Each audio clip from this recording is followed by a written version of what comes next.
হাসান বসরি রহমাতুল্লাহ আলাইহি জমানার অনেক বড় আল্লাহর ওলি ছিলেন। তার নাম হাসান বসরি। হাসান বসরি রহমাতুল্লাহ আলাইহির জন্য হযরত আলী রাদিয়াল্লাহু আনহু দোয়া করেছিলেন এবং হযরত আলী রাদিয়াল্লাহু আনহু হাসান বসরির মুখের মধ্যে থুতু মেরে দোয়া করেছিলেন। হাসান বসরি যখন ছোট বাবার কোলের মধ্যে করে বাবা হযরত আলী কাররামাল্লাহু ওয়াজহুর কাছে গেলেন, ইয়া আমিরাল মুমিনিন, আমার একটা ছেলে হয়েছে, আপনি দয়া করে আমার ছেলেটার নাম রেখে দেন। হযরত আলী বললেন, তোমার ছেলের নাম আমার হাসানের নামে তোমার ছেলের নাম হাসান রেখে দিলাম। হাসান রাখার পরে হযরত আলী রাদিয়াল্লাহু আনহু মুখের মধ্যে চাপ দিয়ে হযরত আলী কাররামাল্লাহু ওয়াজহু হাসান বসরি রাহমাতুল্লাহ আলাইহির মুখের মধ্যে থুতু মারলেন। থুতু মারার সঙ্গে সঙ্গে হযরত আলী রাদিয়াল্লাহু আনহু এটাও বলে দিলেন, ও হাসানের বাবা শুনে যাও, আমি আলী দোয়া করে দিলাম, তাহনিক করে দিলাম, বরকত দিয়ে দিলাম, তোমার ছেলে হাসান আর হাসান থাকবে না, আমার হাসান জমানার সর্বশ্রেষ্ঠ আলেম আল্লাহ বানায় দিবে। একবার জোরে বলা যাবে কি মারহাবা? একটু মনোযোগ দেন। ছোট্ট একটি বাচ্চাকে যদি, দোলনার কোলের বাচ্চাকে যদি আমার কাছে এনে বলেন, ফরিদি হুজুর আপনি একটু তাহনিক করে দেন, আমি আমার মুখের লালা যদি বাচ্চার মুখের মধ্যে দিয়ে দেই তো বাচ্চার ডায়রিয়া হবে। কারণ আমাদের মুখের লালার ভিতরে পয়জন থাকে, বিষ থাকে। বলে হুজুর এই বিষ কেমনে হইল আমি আপনাদেরকে আরো বুঝাই। সকালবেলা ঘুম থেকে যখন আপনি উঠবেন, উঠার পরে আপনার বাসি লালার ভিতরে বিষ থাকে, পয়জন থাকে, বিষ। আমাদের অনেকের লালার ভিতরে অসুবিধা থাকে।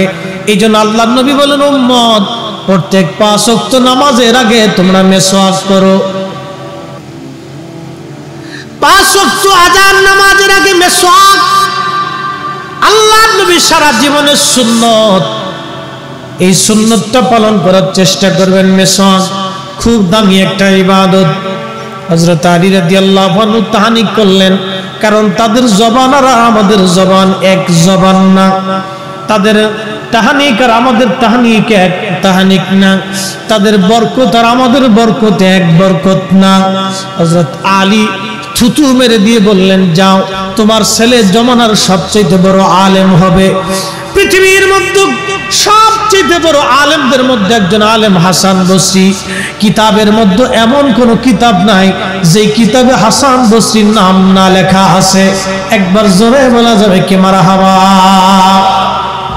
একদিন কুফার এক বসরার এক মহিলা এসে হাসান বসরির কাছে বলতেছে, হুজুর আমার মেয়েটা সকালবেলা মারা গেছে, আমি এখন দুপুর বেলা আপনার কাছে আসছি, জোহরের পরে দাফন কাফন করে আমি আসছি। আমার মেয়েটা বড় আদরের মেয়ে ছিল।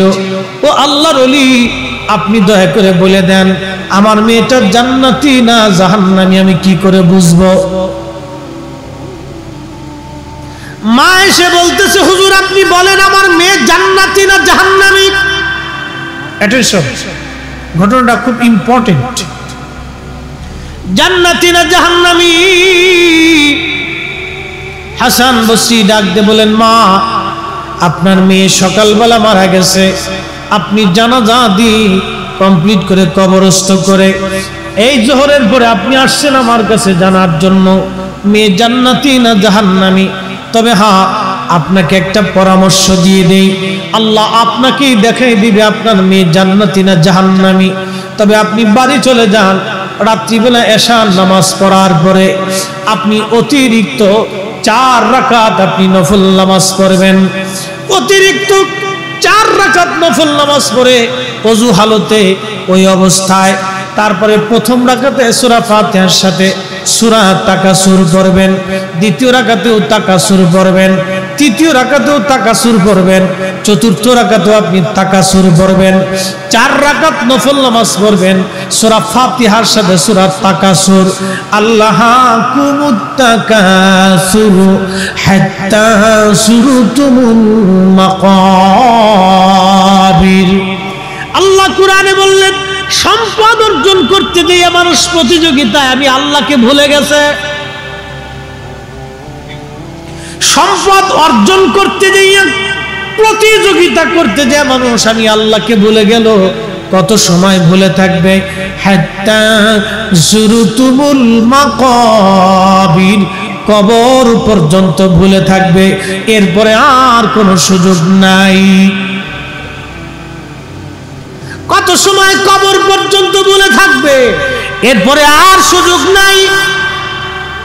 আল্লাহর নবী উম্মতকে বলেন, উম্মত তোমরা শিরিক করবে আমি ভয় পাই না। আল্লাহ কোরআনে বলতেছেন, হে বান্দা কুল ইন্নাল মাউতাল্লাযী তাফিরুনা মিনহু ফাইন্নাহু মুলাকীকুম। আল্লাহ বলে, হাবিব উম্মতকে আপনি জানান, আপনার উম্মত আমার বান্দা, সপ্তম আসমান আমি আল্লাহ বানাইছি, সপ্ত তবক জমিন আমি আল্লাহ বানাইছি, পৃথিবীর মধ্যে সবচেয়ে বড় গভীর সমুদ্রের নাম প্রশান্ত। এই প্রশান্ত গভীরের সবচেয়ে বেশি সমুদ্রের গভীরতা ৩৬,০০০ ফিট। ওর নিচে দিয়েও যদি আপনি পালান, আল্লাহ ডাক দেয় বলেন, হুজুর ফাইন্নাহু মুলাকীকুম, মরণ তার সঙ্গে দেখা দিবে, মরণ তার সঙ্গে মোলাকাত করবে।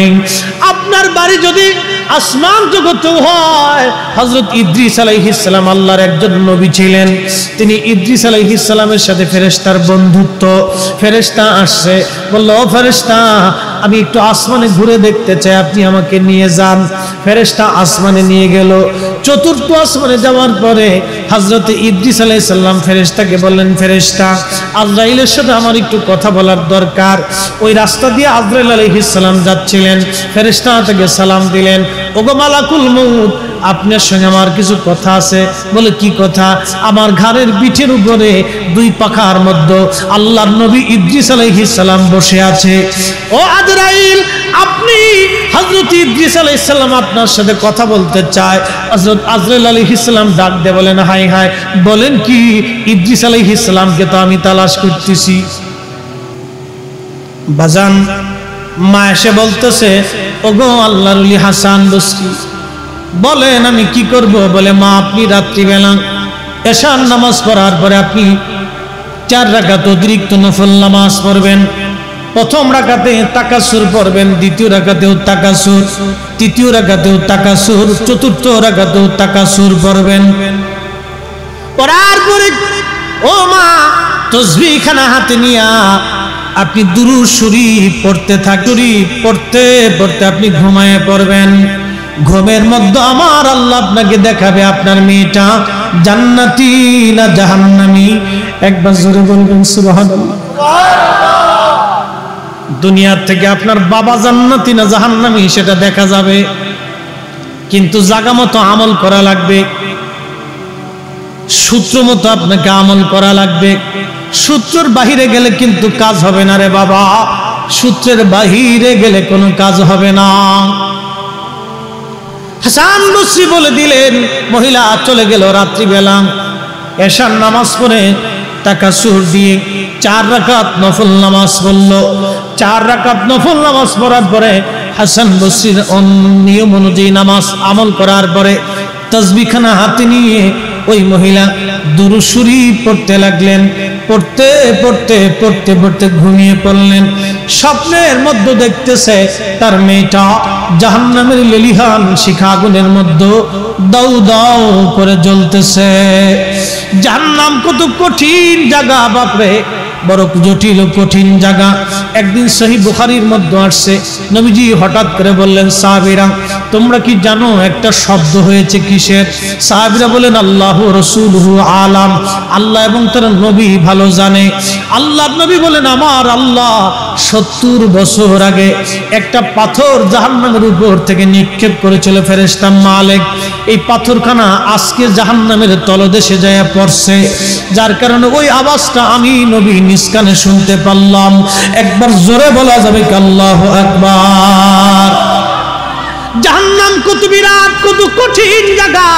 এখন একটা মাসালা বলে দিয়ে যাই, নবীজি জাহান্নামের নিচে পাথর যে পড়ল, ওর আওয়াজ যদি নবীর কানে লাগে তাহলে আপনারা বলেন আমাদের দুরুদ ও সালামের আওয়াজ আমার নবী শুনে কি শুনে না?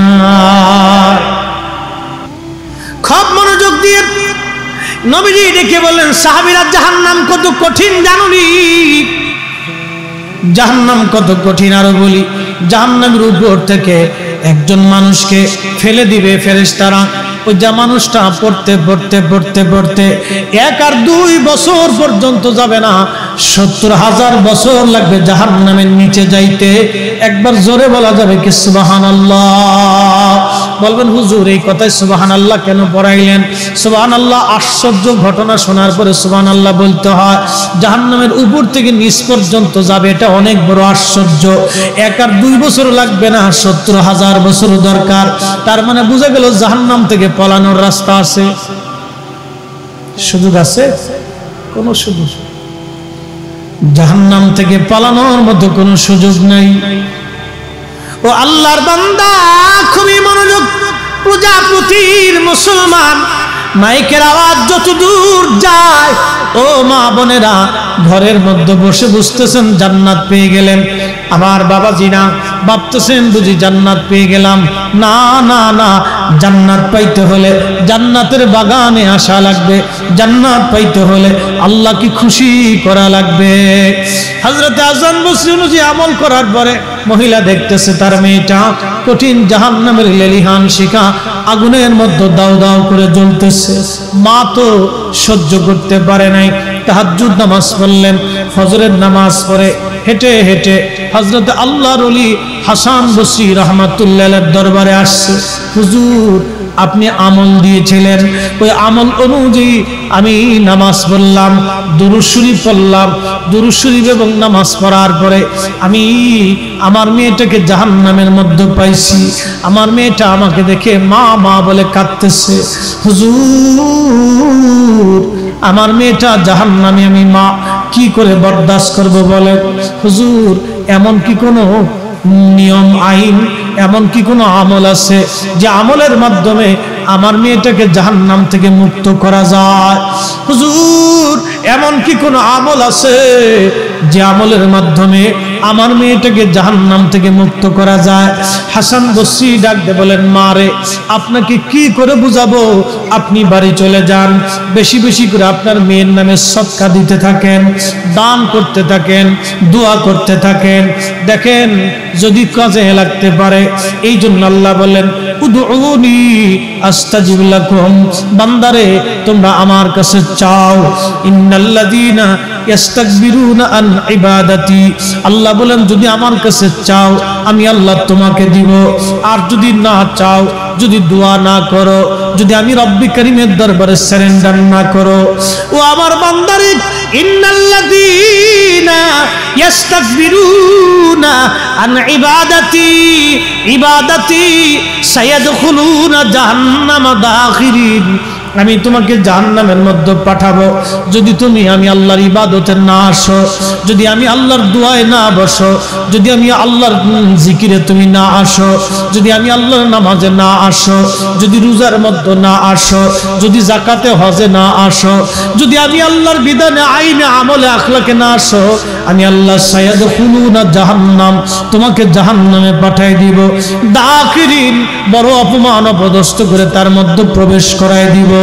ও আল্লাহর বান্দা খুব মনোযোগ দিয়ে শোনেন। হাসান বসরি বললেন, মারে আপনি বাড়ি চলে যান, আপনার মেয়ের জন্য দোয়া করতে থাকেন, আর বেশি বেশি করে সদকা দিতে থাকেন। ওই মহিলা বাড়ি চলে গেছে। ওই দিন রাত্রিবেলা হাসান বসরি রাত্রিবেলা ঘুমিয়েছেন, স্বপ্নের মধ্যে দেখে আল্লাহর জান্নাতুল ফিরদাউসের মধ্যে একজন যুবতী জান্নাতের মধ্যে হেঁটে হেঁটে বেড়াচ্ছে। হাসান বসরি ডাক দিয়ে বলেন, ও আল্লাহর বান্দি, তুমি এই জান্নাতের মধ্যে করো কি? কোন আমলের বিনিময়ে তুমি জান্নাত পাইছো? মেয়েটা ডাক দিয়ে বলল, হুজুর আপনি কি আমাকে চিনেন নাই? আমি সেই মেয়েটা, যেই মেয়েটার মা আপনার কাছে আমার জাহান্নামের ব্যাপারে গিয়েছিল, আমাকে দেখার জন্য গিয়েছিল। আমি গতকালকেও জাহান্নামে ছিলাম, আল্লাহ ক্ষমা করে দিয়ে আজকে আমারে আল্লাহ জান্নাতি বানাই দিছে। না একসাথে জোরে বলেন আল্লাহু আকবার। যুবতী মেয়েটি ডাক দিয়ে বলে, হুজুর আমি জান্নাতি হইছি একটা মাত্র কারণে, শুধু আমি না, আমাকে যে গোরস্থানের মধ্যে, বসরার যে গোরস্থানের মধ্যে আমাকে রাখা হয়েছিল, ওই গোরস্থানের মধ্যে একজন আর দুইজন মানুষ নাই, ওই গোরস্থানে মুর্দা ছিল 70,000। 70,000 কবর ছিল এই বসরার এই গোরস্থানে। তাহলে বুঝতেই পারছেন কত পুরাতন গোরস্থান। 70,000 মাইয়াত ছিল এই গোরস্থানের মধ্যে। হুজুর আল্লাহ মাফ করে দিয়েছে আমাকে, শুধু একা না, 70,000 গোরস্থানবাসী সবাইকে আল্লাহ মাফ করে দিয়ে আল্লাহ আমাদের সবাইকে জান্নাতি বানাই দিচ্ছে। না আসতে হয়েছে না, জোরে বলে আর জোরে। এখানে বাবা মা কেউ না কেউ মারা গেছে, একটু হাত উঁচা করবেন। বাবা মা কেউ না কেউ মারা গেছে, অর্থাৎ বাবা আছে মা নাই, মা আছে বাবা নাই, অথবা বাবা মা কেউ নাই। তাহলে বোঝা গেল অধিকাংশ লোকের বাবা মা কেউ না কেউ মারা গেছে, ঠিক কিনা? বাবা মা কেউ না কেউ মারা গেছে। এখন যদি বলি দাদা দাদি নানা নানি বলেন, তাহলে এখানে সবাই 99% হাত উঠে যাবে। ও মুসলমান, আজকের এই মাহফিলে আপনারা বসে আছেন, জানেন না ওই গোরস্থান থেকে দাদা দাদি বাবা মারা অনেক বড় খুশি। বলে হুজুর কেমন করে খুশি হয়?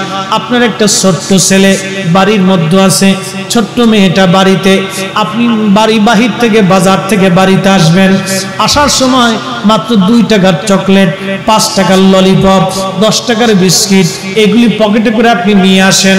নিয়ে আসার পরে মেয়েটা দৌড়ে আসছে, বাবা বাবা করে ডাক দিল। আপনি কোলের মধ্যে সুমা খাইয়া আপনি একটা ললিপপ বের করে দিলেন। যখন ললিপপটা পাইছে মনে হয় মেয়েটা আকাশের চাঁদ পেয়ে গেল, বিরাট বড় খুশি হয়ে গেছে। এ বাজার আমার মা কবরে চলে গেল, মাকে তো আর টাকা দেওয়ার কোনো সুযোগ নাই, ঈদের নতুন কাপড় দেওয়ার সুযোগ নাই, আমাদের মাকে তো আর ফল ফ্রুট খাওয়ানোর সুযোগ নাই, আব্বাজানকে ভালো গরুর গোশত খাওয়ানোর সুযোগ নাই, দামি ইলিশ মাছ খাওয়ানোর সুযোগ নাই। বলবেন হুজুর তাহলে কি উপায় আছে? এই যে আজকে মাহফিল হলো, দোয়া হবে, আজকের সমস্ত গোরস্থান কবরওয়ালারা ঈদের চাইতেও বেশি আনন্দ হয়ে এরা দোয়া করে দেখ, আমার আব্দুল আলিম মাহফিলে গেছে, আমার জন্য আজকে দোয়া করবে। কিন্তু অনেক আব্দুল আলিম ঘরের মধ্যে ঘুমাই রয়েছে, বাবার কথা মনে নাই। তার মানে বোঝা গেল ওরাই হলো অকৃতজ্ঞ বেঈমান। কথা কোন ঠিক কিনা? হ্যাঁ প্রিয় নবীর উম্মত, ওসি সাহেব আমাকে একটা ওয়াজের কথা বলেছেন, হযরত বেলাল রাদিয়াল্লাহু আনহুর জীবন। হ্যাঁ আমি হযরত বেলালের জীবন থেকে আপনাদেরকে একটু শোনাবো। এই দিন আমরা পেয়েছি, আজ মাহফিল শেষে আমাদের জন্য আজ তাবারক হবে, মাহফিল শেষে তাবারক হবে। ওসি সাহেব মাহফিল করলেন এখানে, কি চমৎকার, খুব মনোযোগ দিয়েন। প্যান্ডেল করলেন, বৃষ্টি আসতে পারে চিন্তায় তিনি আগেই ব্যবস্থা নিয়ে ত্রিপলার ব্যবস্থা করলেন, সুন্দর করে মঞ্চ তৈরি করলেন, আমার জন্য মাইক আনলেন, আপনাদেরকে দাওয়াত করলেন। এবার আপনাদের জন্য মেহমানদের জন্য তিনি তাবারকের ব্যবস্থাও করলেন। আপনারা যাতে এসে না খেয়ে মনে কষ্ট নিয়ে চলে না যান, আল্লাহর বান্দাদের জন্য একটু মেহমানদারি। আপনি মেজবান, ওসি সাহেব আপনারা মেহমান, মেহমানের যাতে কদর কম না হয় সেই জন্য মেহমানদারি করলেন। খুব মনোযোগ দিয়েন। কিন্তু নবীর সাহাবীরা যেদিন কালেমা পড়েছিল সেদিন এইরকম কোন সুন্দর বন্দোবস্ত ছিল না। আহা, তাদের কত কঠিন কষ্টের দিন ছিল। কালেমা নামটা নিলেই তাদের উপর অত্যাচারের স্টিম রুলার চলে আসতো। তার ভিতরে অন্যতম নবীজির 1.25 লক্ষ সাহাবী ছিলেন। 1.25 লক্ষ সাহাবীর মধ্যে সবচেয়ে বেশি যিনি দ্বীনের জন্য মার খেয়েছেন, দীর্ঘ সময় যিনি কষ্ট করেছেন, তিনি হযরতে বেলাল। তিনি ছিলেন একজন কৃতদাস। আগের সমাজে কৃতদাসের কোনো মূল্য ছিল না, তাদেরকে টাকা দিয়ে মানুষ বাজার ঘাট থেকে কিনে নিয়ে আসতো।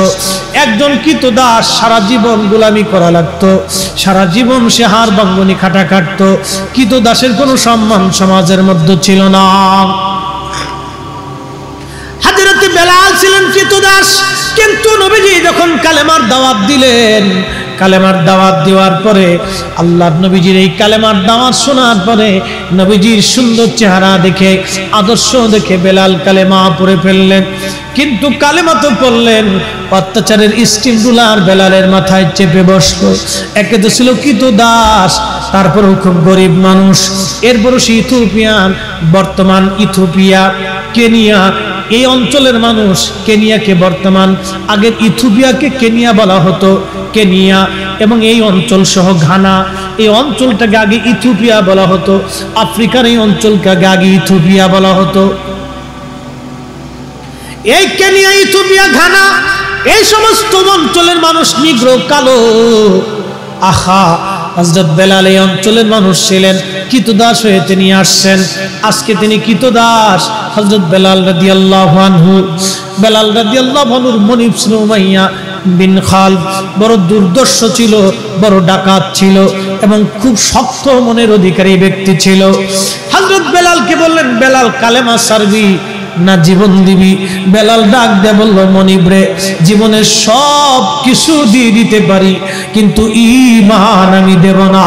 একবার জোরে বলা যাবে কি সুবহানাল্লাহ? আচ্ছা বাপ, আপনাকে একটা কথা বলি, কেউ যদি আপনাকে গুলি করে তাহলে আপনি মারা গেলেন। কেউ যদি আপনার হাত কেটে ফেলে নিয়ে চলে যায় তো একটা হাত কেটে গেল, 2 মাস 6 মাস আপনাকে কষ্ট যন্ত্রণা ভোগ করতে হবে। কিন্তু আপনি যদি বেঈমান হয়ে কবরে চলে যান, ঈমান হারা হয়ে কবরে চলে যান, আল্লাহ ডাক দেয়া বলেন, ও আমার বান্দারা শোনো, কালেমা বিহীন, ঈমান বিহীন যদি তুমি কবরে আসো, আবাদুন আবাদা, আবাদুন আবাদা, খালিদিনা ফিহা, তুমি সেই চিরদিন চিরস্থায়ী জাহান্নামের মধ্যে তোমাকে কাটাইতে হবে। ওই জাহান্নাম থেকে বের হওয়ার আর কোনো রাস্তা নাই। আর কেউ যদি ঈমান নিয়ে কবরে যায়, নবীজি বলতেছেন, সে শাস্তি পাবে, মার খাবে, কিন্তু একদিন না একদিন সে জান্নাতে যাবে। আল্লাহ পাক কিয়ামতের ময়দানে ডাক দিবে, আমার বান্দারা, সরিষা পরিমাণ ঈমান যার কলবের মধ্যে আছে, তোমরা তাকেও জাহান্নাম থেকে বের করে নিয়ে আসো। একবার জোরে বলা যাবে সুবহানাল্লাহ? নবীজি কাঁদবে, আল্লাহ সিজদায় পড়ে কাঁদবে, আল্লাহ ইয়া রব হাবলি উম্মতি, আল্লাহ আমি একটা উম্মত ছাড়াও জান্নাতে থাকবো না, আল্লাহ আমি একটা উম্মত ছাড়াও জান্নাতে থাকবো না। আল্লাহর নবীকে আল্লাহ জান্নাত দিবে, হুজুর যে জান্নাত মন চায় আপনি সেটা নেন।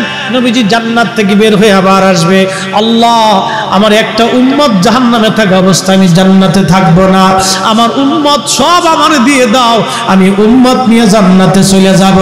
একবার জোরে বলা যাবে আল্লাহু আকবার? বলা যাবে কি ইয়া রাসূলুল্লাহ? তাহলে ভালোবাসলে নবীকে বাসা লাগবে, গোলামি করলে নবীর গোলামি করা লাগবে। বাপ কথা কোন ঠিক কিনা? তোরা কে যাবি নবীর নৌকাতে আয়, তোরা কে যাবি নবীর নৌকাতে আয়, রূপকাঠির ওই নৌকা খানি, রূপকাঠির ওই নৌকা খানি, নাহি ডুবার ভয়, তোরা কে যাবি নবীর নৌকাতে আয়। নবী না মানে যারা মহাহেড কাফের তারা এ দুনিয়া।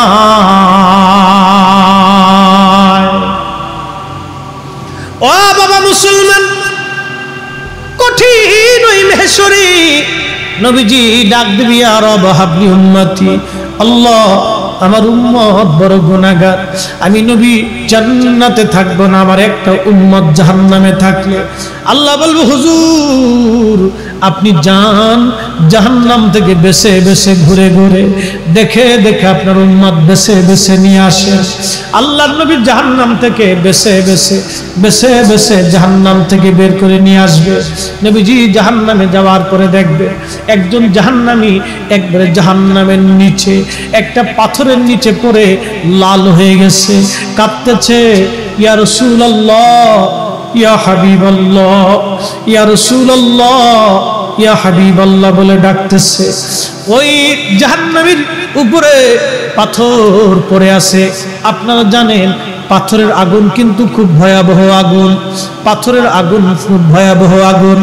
জাহান্নামের খড়ি হবে পাথর আর মানুষ। আবার বলি আপনাদেরকে, জাহান্নামের ইন্ধন, জাহান্নামের লাকড়ি পাথর আর মানুষ হবে। আপনি একটা পাথরকে আগুনের মধ্যে পুরান, পোড়ানোর পরে পাথরটা রেখে দেন, এই পাথরটা ঠান্ডা হতে সময় লাগবে। আপনি একটা লোহাকে আগুনের মধ্যে পোড়ান, ওই লোহাটাও রেখে দেন, দেখবেন লোহা ঠান্ডা হয়ে যাবে কিন্তু পাথরও ঠান্ডা হয় না। এই পাথরের নিচে পড়ে থাকবে জাহান্নামের বিরাট বড় পাথর। বাংলাদেশের সার্কুলার কি আর আপনার ট্রেন লাইনের পাথর না, বিরাট বড় পাথরের নিচে পড়ে থাকবে সেই বান্দা, ডাকতে থাকবে ইয়া রাসূলুল্লাহ। আল্লাহর নবী যায় দেখবে উম্মত লাল হয়ে গেছে আগুনে পড়ে, 70 গজ পর্যন্ত থাকবে শুধু চামড়া, জাহান্নামীদের চামড়া থাকবে 70 গজ পর্যন্ত। কত বড় ভয়াবহ চামড়া হবে, 70 গজ মোটা থাকবে শুধু চামড়া। আল্লাহ আল্লাহ, বড় কঠিন। জাহান্নামী একবারে লাল হয়ে গেছে আগুনের মতো, কোটি কোটি লক্ষ লক্ষ বছর জাহান্নামের ভিতরে এইভাবে কাঁদতে থাকবে। আল্লাহর নবী থেকে টান দিয়ে জাহান্নাম থেকে উঠাইয়া জান্নাতের ভিতরে তাসনিম নদীর পানি দিয়া গোসল করানোর সঙ্গে সঙ্গে ওই জাহান্নামী ব্যক্তিটার চেহারা পূর্ণিমা রজনীর মতো উজ্জ্বল হয়ে যাবে। একবার জোরে বলা যাবে কি সুবহানাল্লাহ। ও বাজান, নবী ছাড়া উপায় নাই, নবী ছাড়া উপায় নাই। এই জন্য কাজী নজরুল কত চমৎকার লিখেছেন, শ্রেষ্ঠ নবী দিলাম রে তরিয়ে নিতে রোজ হাসরে, শ্রেষ্ঠ নবী দিলাম রে তরিয়ে নিতে রোজ হাসরে, পথ না ভুলি তাই তো দিলে, পথ না ভুলি তাই তো দিলে, পাক কুরআনের বাণী খুদা তোমার মেহেরবানি। কার কার জোরে বলেন, কার বলেন না, আল্লাহ। তুমি কতই দিলে রতন ভাই বারাদার পুত্র স্বজন, খুদা পেলে অন্ন জুগাও মানি চাই না মানি, খুদা তোমার মেহেরবানি। সুন্দর ফুল সুন্দর ফল, বলেন না, সুন্দর ফুল সুন্দর ফল, মিঠা নদীর পানি, খুদা তোমার মেহেরবানি, খুদা তোমার মেহেরবানি।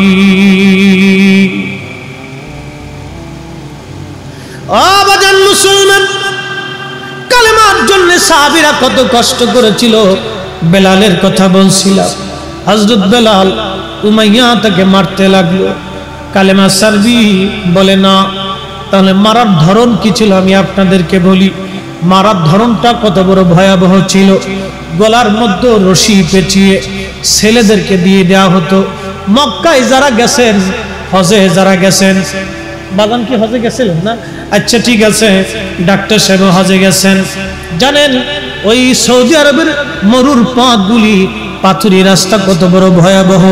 বাংলাদেশের 41 ডিগ্রি 40 ডিগ্রি সেলসিয়াস তাপমাত্রায় আমাদের দেশের ওই যে রাস্তার পিচ পর্যন্ত গলে গেছে এই বছর। আপনারা খবরে দেখেছেন, পিচ পর্যন্ত ঢাকায় গলে গেছে 41 ডিগ্রি সেলসিয়াস মাত্র এই 10-12 দিনের গরমে। সৌদি আরবে 2-3 মাস পর্যন্ত গরম পড়ে।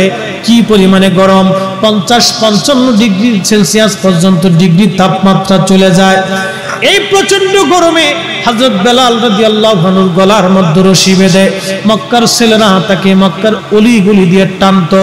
প্রচন্ড ওই গরম আর পাথুরি রাস্তায় বেলালের পিঠের চামড়া উঠে যাইতো, শরীরের চামড়া উঠে যাইতো। ওই চামড়া উঠে যাওয়ার পরে ঘা হইতো, ওই ঘায়ের মধ্যে তাকে চাবুক দিয়ে পিঠানো হতো। চাবুকের আঘাতে ফিনকি মেরে মেরে রক্ত পড়তো, বেলাল আহাদ আহাদ বলে কাঁদতে, মাঝে মধ্যে অজ্ঞান হয়ে যাইতে, আবার হুঁশ আসতো, আবার বেলালকে ওইভাবে মারা হতো। একবারে মেরেও ফেলতো না, জানে বাঁচাইয়াও রাখতো না, খাবার কোনো রকম দিত, এইভাবে মারতে থাকতো। এরপরে মরুভূমির মধ্যে তাকে নিয়ে যাইতো, মরুভূমির মধ্যে নিয়ে বালুর মধ্যে শুয়াইয়া হাত পা গুলি বেঁধে বুকের মধ্যে পাথর চাপা দিয়ে বেলাল রাদিয়াল্লাহু তাআলা আনহুকে ওইভাবে মরুভূমির মধ্যে রেখে আসতো। প্রচন্ড গরমে লু হাওয়া, বেলালের শরীর ঝলসে যেয়ে অজ্ঞান হয়ে পড়ে থাকতো বেলাল। আহাদ আহাদ আল্লাহ এক, আল্লাহ এক, আল্লাহ এক বলে বেলাল কাঁদতো। বেলালের কান্নায় সেদিন আকাশ পাতাল বাড়ি হয়েছে, কিন্তু মক্কার একজন মানুষ এসে বলে নাই, তোমরা এই লোকটাকে এইভাবে কেন মারো? তোমরা এই লোকটাকে ছেড়ে দাও, তোমরা জুলুম করতেছ। একটা লোক তাদেরকে এই কথা বলতে পারতো না, কারণ তারা শাসক শ্রেণী, তারা ওই মক্কার লিডার ছিল, তারা বড় জুলুমবাজ ছিল। হযরত বেলালকে এইভাবে মারতো, এক আর দুই দিন না, বছরের পর বছর ধরে, মাসের পর মাস ধরে এইভাবে অত্যাচারের স্টিম রোলার চলতো। তারপর মনিব বলতো, বেলাল কালেমা ছাড়বি? বেলালের একটাই কথা, মনিব জীবনের সবটুকুন দিয়ে দিব, ঈমান দেব না, কালেমা দেব না। একবার জোরে বলা যাবে আল্লাহু আকবার। কালেমা দিব না, ঈমান দেব না। আজকে আমাদের ঈমান এত দুর্বল হয়ে গেল, ঈমান দুর্বল, অন্যের জমিন দখল করার চিন্তা করি, ঈমান এতই দুর্বল, আই ঠেলাঠেলি করি, ঈমান এতই দুর্বল, চাচা ভাতিজার সম্পদ মেরে খাওয়ার চিন্তা করে, ঈমান এতই দুর্বল, ভাতিজা চাচার মাথার মধ্যে বাড়ি দেয়, ঈমান এতই দুর্বল, ভাই তার বোনের জমি মেরে খাওয়ার চিন্তা করে, ঈমান এতই দুর্বল, ভাগিনা তার মামাকে হত্যা করার চিন্তা করে, ঈমান এতই দুর্বল, পরকীয়ার টানে পড়ে মা তার সন্তানকে জবাই দেয়। একসাথে বলা যাবে আল্লাহু আকবার। আর আমাদের জন্য খিচুড়ি বিরিয়ানি, তারপর প্যান্ডেল, এত কিছু করার পর আমরা মাহফিলে আসতে চাই না। তাহলে কি ঈমান তাদের আর কি ঈমান আমাদের? এই জন্য আল্লাহ তাদের ব্যাপারে বলছে, আমিনু ঈমান আনো কামা আমানান নাস। আমার নবীর সাহাবীরা যেইভাবে ঈমান আনছে তোমরা সেইভাবে ঈমান আনো। বেলাল যেইভাবে ঈমান এনেছে তোমরা সেইভাবে ঈমান আনো, সেইভাবে ঈমান আনো, সেইভাবে ঈমান আনো। আর সেই ঈমানের জন্য বেলালের কি দাম হয়েছিল দেখেন। আবু বকর সিদ্দিক বললেন, ইয়া রাসূলুল্লাহ, বেলালের অত্যাচার আর সহ্য করা যায় না, হুজুর অনুমতি দিলে ওকে কিনে নিয়ে আসবো। বলে, যাও, তাকে কৃতদাস থেকে মুক্ত করো। তৎকালীন জমানায় 40,000 দিরহাম দিয়ে আবু বকর সিদ্দিক তাকে গোলামির থেকে কিনে এনে তাকে আজাদ করে দিলেন, মুক্ত করে দিলেন। একসাথে বলা যাবে মারহাবা। 40,000 দিরহাম দিয়ে, কোন কোন বর্ণনায় কম বেশি থাকতে পারে, 40,000 দিরহাম, 40,000 টাকা তৎকালীন জমানায়। বর্তমানে কত কোটি হবে হিসাব করে দেখেন। এই টাকা দিয়ে বেলালকে মুক্ত করে এনে আজাদ করে দিল। হিজরত করে আল্লাহর নবী চলে গেলেন মদিনা। মদিনা যাওয়ার পরে যখন আজানের প্রবর্তন হলো, নবীজি ডাক দিলেন, বেলাল। লাব্বাইক ইয়া রাসূলুল্লাহ। বেলাল, তুমি আজান শিখে নাও, আজকে থেকে তুমি নবীর মসজিদের মুয়াজ্জিন। জোরে বলেন সুবহানাল্লাহ। মুয়াজ্জিনের দাম কত জানেননি? আল্লাহর নবী বলেন, উম্মতরে বিনা বেতনে যেই মুয়াজ্জিন আজান দিবে, কিয়ামতের ময়দানে সবার মাথার উপরে তার মাথা দেখা যাবে। আসতে হলো কেন আরো জোরে? মাহশরের মাঠে সবার মাথার উপরে তার মাথা দেখা যাবে বিনা বেতনে। আমার জীবনে নসিব হয়েছে দীর্ঘ 1 যুগ আমি আজান দিয়েছি, 1 পয়সাও নিছি। 1 যুগ আমি আজান দিছি। 1 যুগ বুঝেন, 12 বছর আমার গ্রামের মসজিদে আমি নিজে আজান দিছি। নসিবটা আমার হয়েছে স্টুডেন্ট লাইফ। ছোটকাল থেকে আমি মসজিদ মুখী ছিলাম, আজান দিতাম, মসজিদ পরিষ্কার করতাম, খাদিমুল মাসাজিদ ছিল। আর কণ্ঠ ভালো ছিল, গজল গাইতাম, আজান দিতাম, সবাই পছন্দ করত। বিনা বেতন দিচ্ছি। আমার এক চাচা ছিল ইয়াসিন মোল্লা, আল্লাহ বেহেশত নসিব করে, উনি আজান দিতেন বিনা বেতনে, 1 পয়সাও নিতেন না। দুইজনে ভাগাভাগি করে দিতাম। বুড়া মানুষ তো ঘড়ি টড়ি চিনত না, আশেপাশে আজান হইলে দৌড়ে এসে আজান দিত। তা আমি অপেক্ষা করতাম চাচা আসবে। আল্লাহু আকবার। এই আগে তো লাঙ্গল দিয়ে জমি চষত, গরু দিয়ে লাঙ্গল দিয়ে, এখন তো আধুনিক হয়েছে। তো চাচা মাঠে গরু দিয়ে লাঙ্গল চষতে গেলে ওই অন্য কোথাও আজানের শব্দ শুনলে দৌড় দিছে, গরু টরু ফেলাই দিয়ে দৌড় দিছে। কই গরু যাইবো না যাবো ওই চিন্তা নেই, গরু ফেলাইয়া লাঙ্গল জুমাল ফেলাইয়া চাচাই দৌড় দিছে। আমি দেখতাম, রাস্তায় চাইয়ে থাকতাম, আমি জানি যে চাচা দৌড় দিবে, আজান দিয়ে ফেললে মন খারাপ করবে, আমি চাইয়ে থাকতাম। ওই দূর থেকে বলতো, বাবা আমি আসতেছি, দাঁড়া দাঁড়া দাঁড়া দাঁড়া। আইসে খুব তাড়াতাড়ি আমি আবার ওই বদনা দিয়ে অজুর পানি রেডি রাখতাম। অজু ছাড়া আবার আজান দিত না। আমাদের দেশে অনেকে তো অজু ছাড়াই মেরে দেয়, অজু ছাড়া আজান দিত না। আমি রাজবাড়ি গেছি এক মাহফিলে, এক মুসল্লি দাঁড়ায়, একটা হুজুর মাসালা দেন। কি মাসালা? কামরার মুয়াজ্জিন খেতার ভিতরে হুয়ে হুয়ে ফজরে আজান দিচ্ছে। হ্যাঁ, আজান কি হইব? আমি সর্বনাশ, আমি হাসতে হাসতে পারছি না। ওরে মুয়াজ্জিন বদিনের পাশে বসে দিচ্ছে। আমি কি ব্যাপার হুজুর? হুজুর কি করবো কন? ঠান্ডার ডরে একটা মুসল্লি ফজর রক্তে নামাজে আসে না। আমি চিন্তা করলাম আমার উঠে লাভ কি, মাইক আমি কাছেই রাখছিলাম, যা করে খুদে হইব মারছি। তো 10 দিন চোরের, একদিন গেরাস্তের চোর। তো পরে শেষে একজন মুসল্লি, এই খুব বুড়া মানুষ, এই কাঁথা কম্বল ফেঁসাইয়া কাঁপতে কাঁপতে কাঁপতে কাঁপতে সে গেছে। যাওয়ার পরে এখন যাই দেখে আজান হয় কিন্তু হুজুর নাই। কিরে ভালো করে চাই দেখি যে হুজুর খেতার ভিতরে শুয়ে মারতেছে। আমার হুজুর আজান কি হয়েছে? আমি বললাম জীবনে তো ফরজ নামাজের কাজার অধ্যায় পড়ছি, আজানের কাজার অধ্যায় তো পড়ি নাই করে দিই। তো যা দিয়ে ফেলছে এটির আর কোনো কাজা টাজা নাই। আমি বললাম হুজুর এই কাম করে না, হুজুর মুসল্লিদের ওয়াদা করেন এরা যেন নামাজ পড়তে আসে। তো যাই হোক, এই অবস্থাও আছে। আমি দিন হাসতে হাসতে পারছি না, জ্বালা কোন জ্বালা পড়ছি, জ্বালার শেষ নেই। তো খুব মনোযোগ দিয়ে, তো হযরত বেলাল রাদিয়াল্লাহু তাআলা আনহু মুয়াজ্জিন ছিলেন, আজান দিতেন তিনি, সারা জীবন আজান দিতেন। আহা, সে আজানের কি ফয়জুত ছিল, ফয়জুতি আলাদা। হযরত বেলাল প্রত্যেক ওয়াক্ত আজান মসজিদে নববীতে দেওয়ার পরে নবীজি নামাজে আসতেন। কি চমৎকার, কি মধুর আজান, কি ফয়জুত ছিল সেই আজানের মধ্যে। আজও সেই কোরআন আছে আগের মতোই, সেই ঈমান আর মানুষ নেই। আজও সেই হাদিস আছে আগের মতোই, আবু বকর ওমর নেই। আজানের রসম আছে আগের মতোই, আজানের রসম আছে আগের মতোই, বেলালের সেই রূহ নেই। আজও সেই কুরআন আছে আগের মতোই, ঈমান আর মানুষ নেই। আজও সেই বেলালের সেই আজান কিন্তু এখনো আছে, কিন্তু বেলালের সেই রূহ নাই, সে আজানের ফয়জুত আর আজকে নাই। হযরত বেলাল আজান দেওয়ার পরে কোন সাহাবী ঘরে আর থাকতে পারতেন না, চলে আসতেন মসজিদে। আহা, কি সুন্দর সেই লাহান, কি মধুর সে আজান, কি ফয়জুত সে আজানের মধ্যে। হযরত বেলাল আজান দিতেন, মুয়াজ্জিন হয়ে গেলেন, বিনিময়ে কোনোদিন একটা পয়সা বেলাল নেন নাই। আল্লাহর নবীর বয়স হয়ে গেল, নবীজির ইন্তেকালের সময় ঘনিয়ে গেছে। সব সাহাবী আল্লাহ আল্লাহ।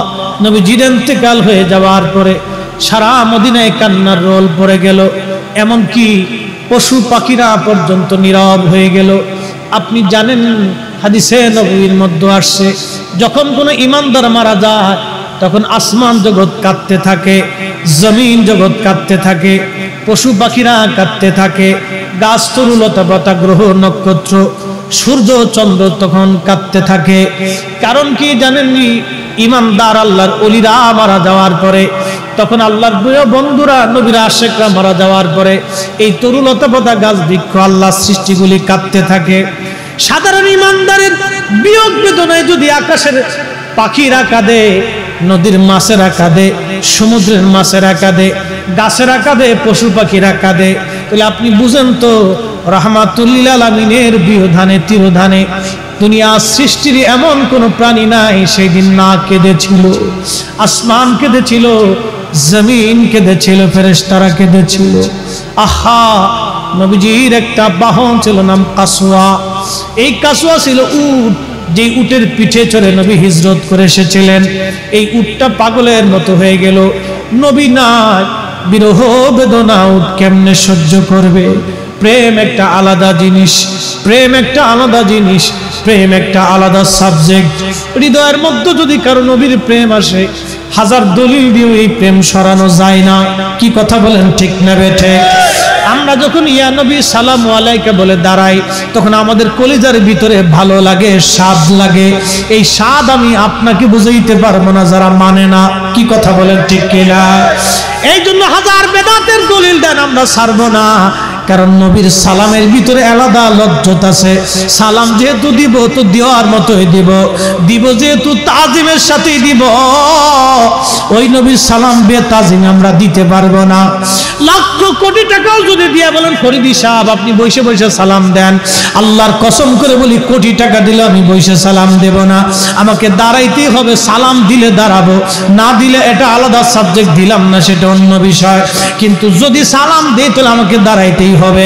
কারণ এটা যদিও শরীয়তের মাসালা ভিন্ন, কিন্তু আমার অন্তরের ঈমান আর প্রেমের মাসালা আলাদা। কি কথা কর না কেন, ঠিক কিনা? এটা আলাদা প্রেমের মাসালা। আমি দলিল দিয়ে আপনাকে বুঝাইতে পারবো না। আরে কাসওয়া উট একাধারে 3 দিন পর্যন্ত খাবার খায় না, পানি খায় না, তারে কেউ খাওয়াইতে পারে না। আচ্ছা, কাসওয়ার কাছে তো কোনো দলিল নাই, বিনা দলিলে সে নবীরে ভালোবাসছে। এমন ভালোবাসলে একটা প্রাণী, তার কোনো শরীয়ত নাই, কাসওয়ার কোনো ওযু নাই, কাসওয়ার কোনো গোসল নাই, কাসওয়ার কোনো রোজা নাই, কাসওয়ার কোনো নামাজ নাই, কাসওয়ার হজ নাই, কাসওয়ার কোনো যাকাত নাই, কাসওয়ার কোনো বিয়ে শাদী নাই, কাসওয়ার কোনো শরীয়ত নাই, কাসওয়ার কোনো আল্লাহর বিধান বলি তার উপরে নাই, কাসওয়ার কোনো শরীয়তের কোনো বিধান ফায়সালা তার নাই। সে একটা প্রাণী মাত্র। কিন্তু কলিজার ভিতরে রাসূল কারীমের মুহাব্বত এত পরিমাণে ঢুকাইলো, কাসওয়া নবীর বিরহ বেদনা সহ্য করতে না পেরে এই উট একাধারে 3 দিন পর্যন্ত খাওয়া দাওয়া বন্ধ করে দিল। একাধারে 3 দিন পর্যন্ত সে খাওয়া দাওয়া বন্ধ। 3 দিন পর্যন্ত কাসওয়া কেঁদেছিল। আপনারা দেখেছেন, ভিডিওতে দেখবেন, উট যখন কাঁদে তখন মানুষের মতো চিৎকার মেরে মেরে কাঁদতে থাকে। একাধারে 3 দিন উট কেঁদেছিল। কাসওয়া একটা সেকেন্ডের জন্য তার কান্নাকে বন্ধ করতে পারে নাই। ওরে বনের যত পশু গণ ভক্তি করতই 2 চরণ,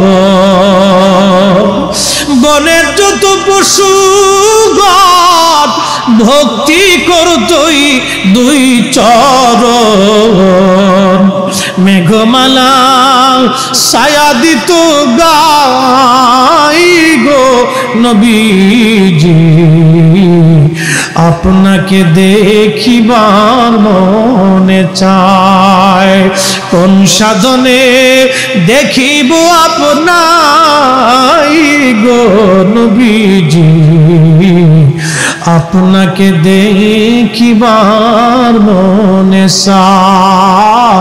আল্লাহুম্মা সাল্লি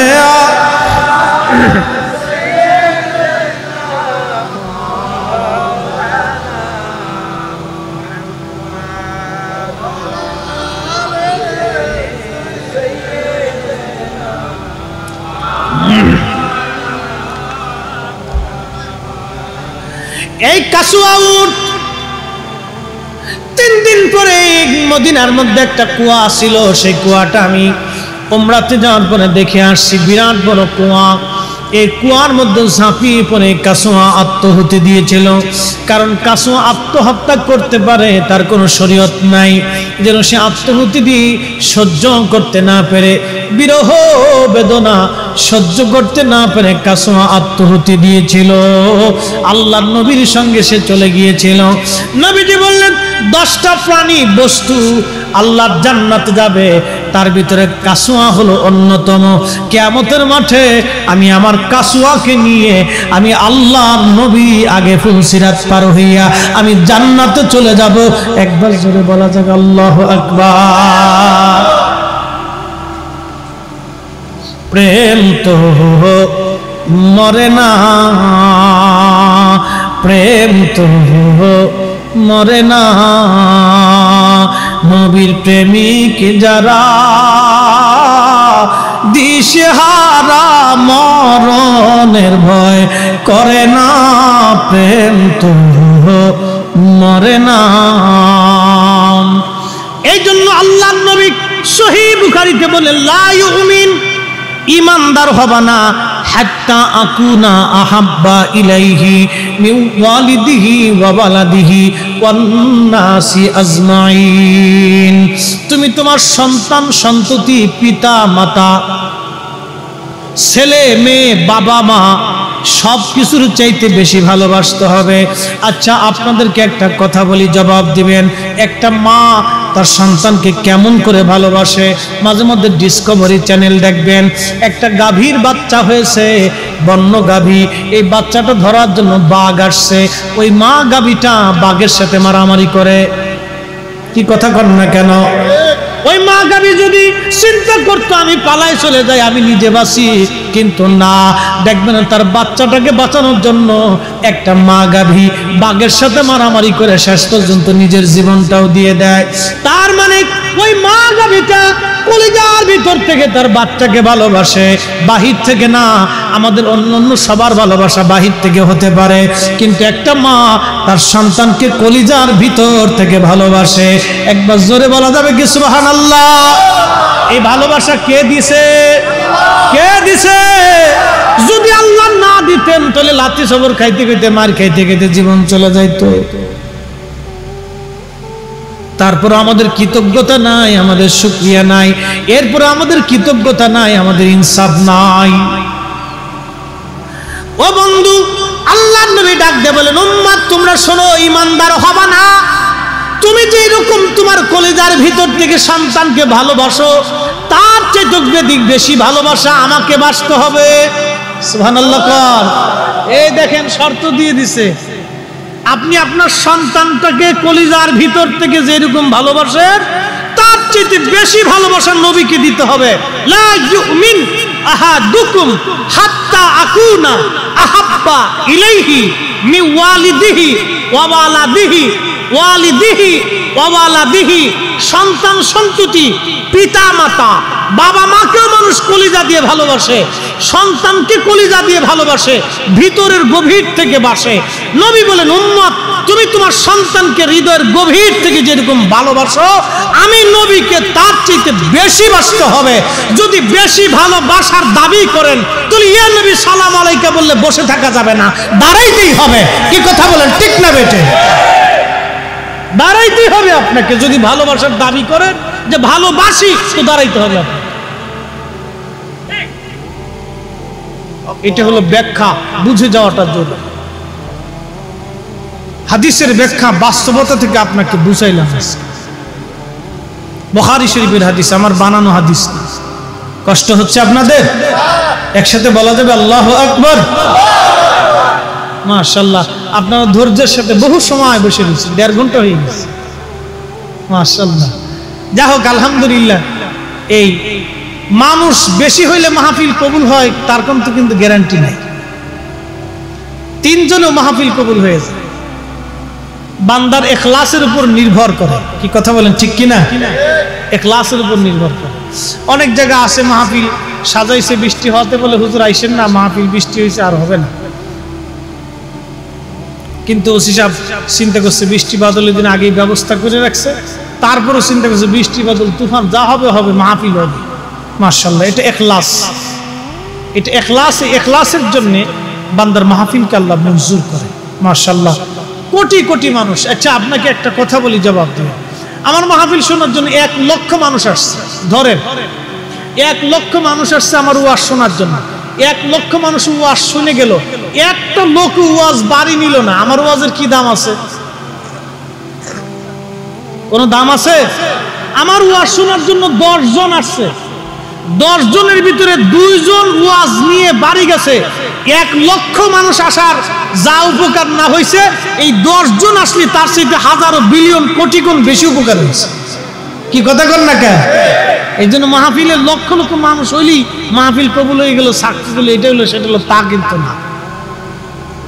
কবুলিয়াতের জন্য কিছু আল্লাহর পিয়ারা মেহবুব বান্দা হলেই চলে।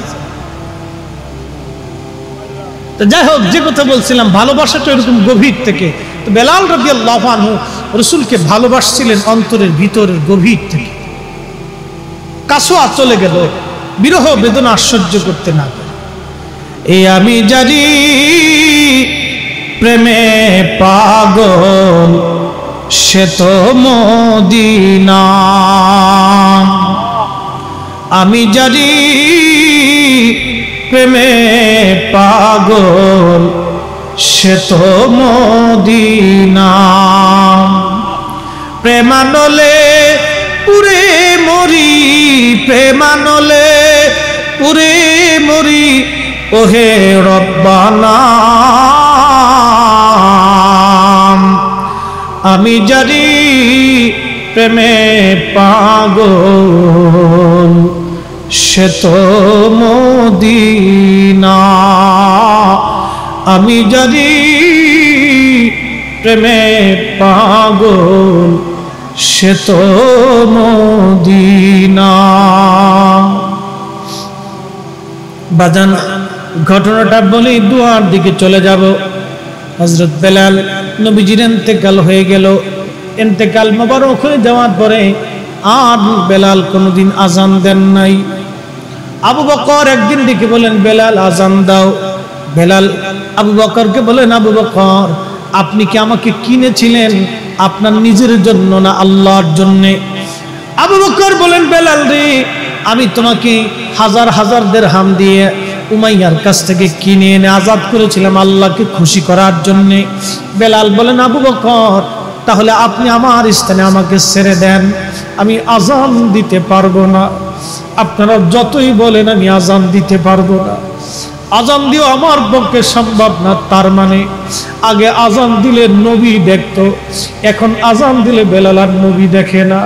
আগে আজান দিলে হযরত বেলাল রাদিয়াল্লাহু তাআলা আনহু নবীজির এই দৃশ্যগুলি দেখতেন, নবী আসতেন। আল্লামা ইমাম কিরমানি শারহে বুখারীর মধ্যে লেখেন, হযরত বেলাল আবু বকরকে বলেন, আবু বকর, আমি আগে আজান দিলে নবীজিকে দেখতাম, নবীজি নামাজে আসতো, মসজিদে নববীতে নবী আসার দৃশ্য দেখে দেখে আমি আজান দিতাম। এখন আজান দিব, নবী দৃশ্য আমার দেখার আর সুযোগ হবে না। আমি আজান দিলে আগে নবী আসতো, এখন আজান দিলে কি নবী আসবেনি। এই বিরহ বেদনা সহ্য করতে পারেন নাই বেলাল, এই জন্য আজান বন্ধ করে দিলেন। নবীর ইন্তেকালের পরে মাত্র 2টা দিন বেলাল আজান দিয়েছিল। একটা আজান বাইতুল আকসাতে দিয়েছিলেন, যেই দিন হযরত ওমর বাইতুল আকসা বিজয় হলো, সেই দিন হযরত ওমর বেলালকে ডাক দিছে, ও বেলাল আজান দাও। সেই দিন বেলাল বাইতুল আকসায় ছিল, হযরত আবু দারদা ছিল, আরো অনেক অনেক সাহাবীরা ছিল। সেই দিন সব সাহাবীরা কেঁদে ফেলে দিয়ে বলল, বেলাল তুমি মদিনায় আজান দিতা, নবীরে আজান শুনাইতা, এটা আমাদের প্রথম কিবলা বাইতুল আকসা, আমরা বিজয় করেছি, আজকে প্রথম আজানটা তুমি দিয়ে যাও গো বেলাল। যেই আকসা নিয়ে আজকে ফিলিস্তিনিরা ইহুদিদের সাথে মারামারি করে, ওই যে ইসরায়েল ওরা দখলদারি, ওরা প্রতিনিয়ত ফিলিস্তিনিদের জায়গা দখল করে নিয়ে যায়। ওরা কত বড় জুলুমবাজ জানেননি?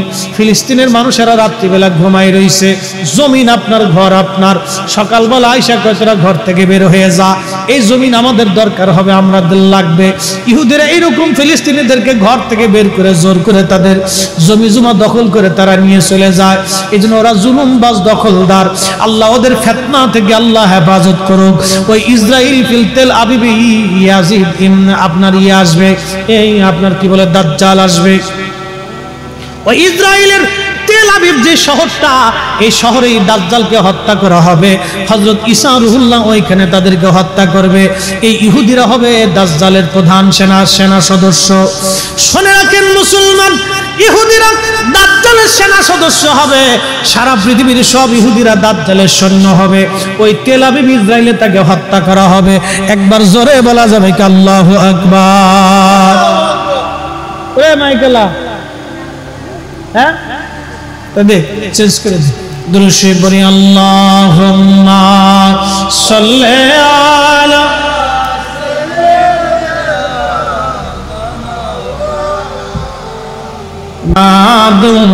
আলা আলি সাইয়্যিদিনা।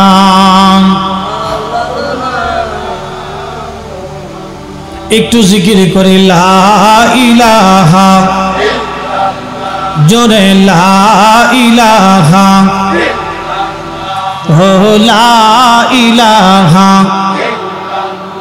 হো লা ইলাহা, হাসবি রব্বি জাল্লাল্লাহ মা ফি কলবি গায়রুল। আহা নূর মুহাম্মদ, বলি নূর মুহাম্মদ, পড়ি লা ইলাহা ইল্লাল্লাহ, লা ইলাহা, হো লা ইলাহা, হক লা ইলাহা, আল্লাহ আল্লাহ আল্লাহ আল্লাহ আল্লাহ আল্লাহ আল্লাহ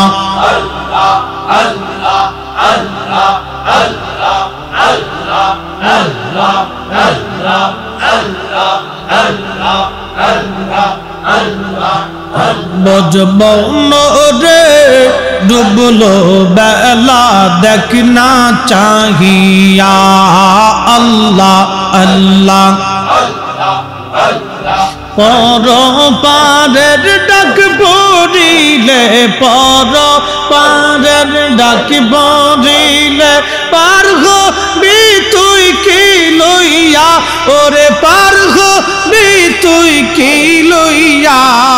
ডুবলো বেলা দেখনা চাহিয়া, আল্লাহ আল্লাহ আল্লাহ আল্লাহ আল্লাহ আল্লাহ।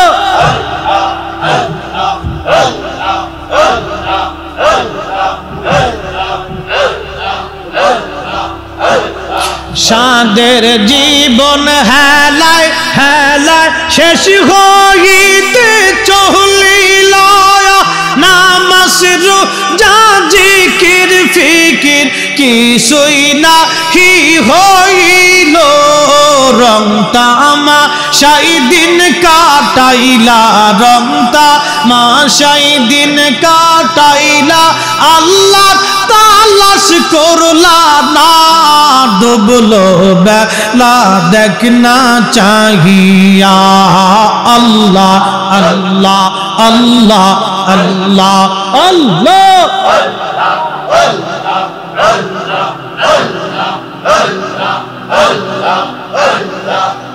বজবন রে ডুবলো বেলা দেখনা চাহিয়া, আল্লাহ আল্লাহ আল্লাহ আল্লাহ আল্লাহ আল্লাহ। নবীর কালেমা নামাজ রোজা পথের সম্বল করিয়া, সামনে চলে রে অবুঝ মন রে, আল্লাহ আল্লাহ বলিয়া। নবীর কালেমা নামাজ রোজা পথের সম্বল করিয়া, সামনে চলে রে অবুঝ মন রে, আল্লাহ আল্লাহ বলিয়া। আল্লাহ বিনে নাই রে গতি, নবী বিনে নাই রে উপায়। দেখছো নিমন ভাবিয়া, ওরে দেখছো নিমন ভাবিয়া।